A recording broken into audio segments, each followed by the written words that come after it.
Hey, what's up guys? It's Jakeem, A.K.A. the Nerdy Python. I'm going to give you a list of my top 10 most anticipated films of 2019. Now this list is not necessarily going to be ranked from what I want to see the least to what I want to see the most, but more or less in order of release. So at number 10, we got Star Wars Episode 9, directed by J.J. Abrams. J.J. Abrams directed The Force Awakens, so of course I have high hopes for this movie. I really loved the first one. I thought that it was a fresh new take for the franchise. And we got Daisy Ridley, John Boyega, Oscar Isaac, and Adam Driver all returning to reprise their same roles. So I'm really excited for that. And the biggest thing I want to see in this film is, spoiler alert, Supreme Leader Snoke is now dead, so Kylo Ren is the acting Supreme Leader. So I'm excited to see what direction they take his character in his next film. At number 9, we got the Joker film directed by Todd Phillips. And needless to say, of course, it's a comic book movie, so of course, there's no way it was not going to make my top 10. But Joaquin Phoenix is going to be the new Joker. He's also working alongside Zazie Beetz and Robert De Niro. Zazie Beetz, if you guys don't know, she's the one that played Domino and Deadpool 2. And also Robert De Niro, I guess for a person my age, I'm most familiar with him from the Meet the Parents franchise. And also Joaquin Phoenix is the guy that played Johnny Cash in that movie Walk the Line. And he also starred beside Mel Gibson in the movie Signs. At number 8, we got the live-action Lion King, directed by Jon Favreau. Lion King, that goes without saying, it's a big part of my childhood. Probably one of the first films I owned as a kid. I really loved it. I could probably recite every line of the movie. We have a lot of big names behind this movie, voice-wise. We got Donald Glover, Beyonce, and Seth Rogen, just to name a few. So I'm really excited about that. I want to see, judging by the trailer, they're going to pretty much recreate the entire movie from scene to scene, but only in live action. So I'm really excited about that. At number 7, we have Spider-Man Far From Home. To be honest with you, Spider-Man Homecoming, for me anyway, it was one of the MCU's weaker films. I talked to other few MCU fans, and their take on it was, of course with Tom Holland portraying the young Peter Parker, is that he was quote-unquote depowered. So, that's why we didn't get to see as much badassery as we wanted to see from him. But that was my only real issue with it, was that I felt like he was kind of a lot more watered down. I guess those guys pretty much explained it well to me. But anyway, we got all the same cast members coming back. We got Melissa Tomei and Zendaya coming back as Aunt May and MJ respectively. And also, the biggest addition to this film is definitely Jake Gyllenhaal as Rey Mysterio. Rey Mysterio, I know him from the old 2002 Spider-Man 2 game that I had on GameCube. He's quite an interesting character. He's a hypnotist, so I'm expecting to see a lot of colorful, trippy imagery going on in this film. And also, of course, to see how Tom Holland as Spider-Man, evolves in this film. I want to see him, more rugged and, more over the top. I want to see him, kick a lot more ass in general. So, yeah, definitely deserves a spot on my top 10. At number 6, we got Men in Black International, starring Tessa Thompson and Chris Hemsworth.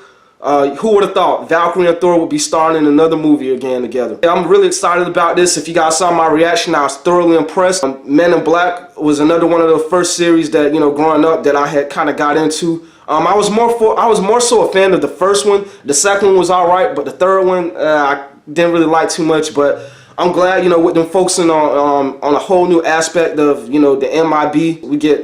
We get these whole new set of characters to see on film, and I'm pretty excited to see that. Tessa Thompson and both Chris Hemsworth are very great actors, and also Liam Neeson is in this, so that's another big plus. I hope we get to see some like very grand leader type dialogue from him in this film. At number 5, we got X-Men Dark Phoenix. Now I know the X-Men movies get they catch a lot of smoke for their inconsistencies and plot holes and whatnot, but come on, guys, it's as a comic book movie fan, of course we already know that our asses are going to be in the chairs when the movie's released. But I'm pretty excited about this because I felt like First Class and Days of Future Past were great enough to where even if Apocalypse wasn't quite on that level, that we still want to see a little bit more. At least I do. Everybody's returning. I can't wait to see if you've been seeing the last few films. You know that one of the biggest parts about it has been the Quicksilver run scene. So I'm excited to see what he's gonna do in this movie. Of course, it's taking place in the 90s. So I'm also ready to see how the characters are kind of evolving and meshing with the time period that they're in. At number 4, we got John Wick Chapter 3. I was thoroughly surprised by John Wick. Keanu Reeves, I know he's a great actor. He's got a pretty long track record for great films. The Matrix trilogy just being a few of those. But anyway, I was really taken by surprise. I did not expect to, I wasn't expecting, a film that was just pure action to, have as much grandeur as it did. But it really surprised me, especially John Wick Chapter 2. Now that's when I really became a fan of the franchise, and with with Common being in it, that was one of the most badass scenes of action movie history. The part where they're walking in a subway, I believe it was, and they're kind of just shooting at each other with silenced pistols in front of a crowd of people without the people even noticing what's going on. So that was pretty cool, badass, and hilarious at the same time. Number 3, we got another comic book movie, my favorite, Shazam. Shazam is going to be played by Zachary Levi, who I didn't even know until I did my research, played Fandral in both Thor 2 and 3. Then we also have Mark Strong, who played both Sinestro in the Green Lantern movie, and also he plays Merlin in the Kingsman series. We also have Asher Angel, who plays Billy Batson, who's Shazam's alter ego. In case you guys aren't really caught up on heroes or anything, but the whole origin around Shazam is that he is a kid named he's really a kid named Billy Batson, who sort of through the magic word Shazam, he becomes an adult superhero. So I think that's already a pretty cool premise, something that we haven't quite yet seen in a superhero film. Number 2, Captain Marvel. Again, if you saw my reaction to the last trailer, you already know how I feel about all the smoke that's going on about Brie Larson. Everybody not really believing that Brie Larson is going to be able to pull the character off very well. I think it's all BS. I think they're going to turn everything. I think that Marvel and Disney are going to make this thing great, no matter what. I'm excited to see a younger Nick Fury. I'm excited to see a younger Agent Coulson, and just any of the older characters that'll be returning in this film, since it does take place in the 90s.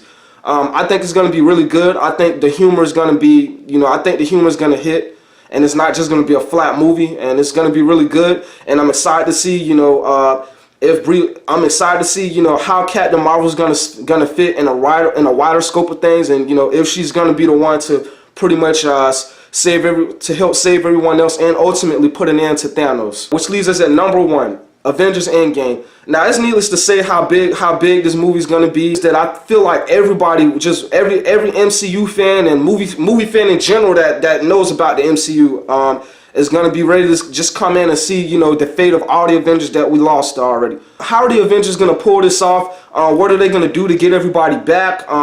How's everybody gonna come back? How are Ant-Man and Captain Marvel gonna play in this film to kind of to help the first original 5 Avengers bring back all their friends and all the people that were lost? What's gonna happen moving forward?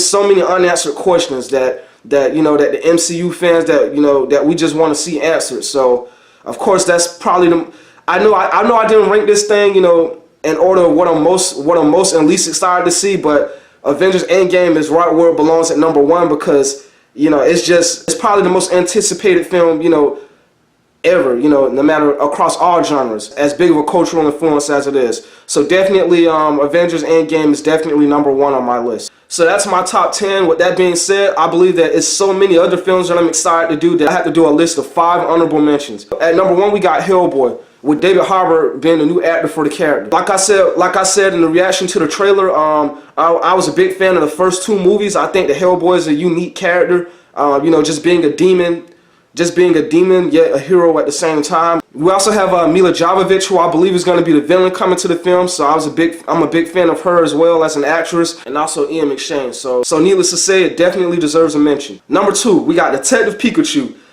Me and Pokemon, we go way too far back for me to not mention this movie, man. And I feel like this is exactly what anybody who grew up with Pokemon has been waiting for the longest. Essentially a live action Pokemon movie. And sure, we've got a lot of animated films or whatever, but this is the first Pokemon movie on this scale that will, on a big screen and live action that we'll be able to see, and kind of seeing how the same Pokemon would mesh if, let's say they did exist in the real world. So of course I'm excited to see this. I was also really surprised to see that that the guy, I honestly didn't even know who Justin Smith was. I did not know that there was a Smith, man. I really did not. I was surprised to find that out. I like him in all that I've seen him in. If he's anything like his father, he's got potential to, you know, to really become a huge star. Ryan Reynolds is going to be voicing Pikachu. That should make for some pretty interesting comedy. I have so many memories of school and at home and just getting in trouble all because of Pokemon. I remember one Christmas when I was a kid, I was probably around, I want to say I was around 7. I actually snuck open all my Christmas presents that year because I was expecting some Pokemon stuff. That was the year I got my Game Boy Color. I opened it. I got a deck of Pokemon cards, opened it, and also with the Pokemon Yellow version. Needless to say, I got my ass beat. But like I said, me and Pokemon, you know, we just got way too many memories. At number 3, we have Us, directed by Jordan Peele. So this is pretty much Jordan Peele's sophomore release. With the success of Get Out, he's pretty much made a name for himself already, you know, at a directorial standpoint. So I'm excited to see this. If it's anything like Get Out, it's definitely going to address some social issues.